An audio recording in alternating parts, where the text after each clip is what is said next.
nii. Mis te arvate, mis asi see nüüd mul laua peal siin on? Mis asjad need on? Mingisugused kivimid. Mis arvad?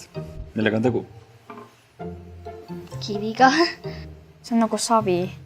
Ma arvan, et see ongi savi. Aga see on see, mis minu käes on ainult kõvaks läinud. Aga mida savist teha saab või miks savi meile vajalik on? Kaunistusi, ehteid. Väiksed lapsed saavad mängida.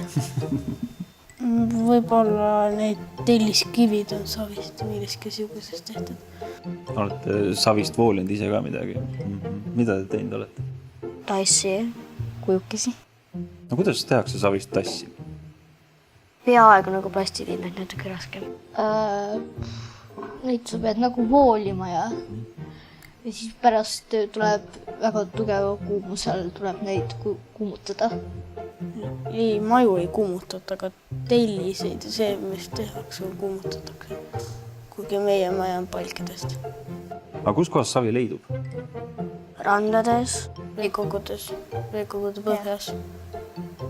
Ma ei usu, et tiigib nagu oja põhjas vist neid ei ole ega... Ma arvan, et seda leidub vee all lihtsalt. Näiteks mere ääres võib leida kuskilt naftaplatvormid on. Nagu osades kohtades on ainult savi, no, igal pool pole. Väiksena rannas kogu aeg otsisin savi ja tegin savist dinosauruseid. Aga kas meie ümber on kuskil savi näha praegu? Võib-olla siit on mõndadest äärtest natukese näha, kui ma vaatan. Või mis temaga teha ei saa? Riidid ei saa savist teha. Maske ei saa teha. Söögiks. Ei.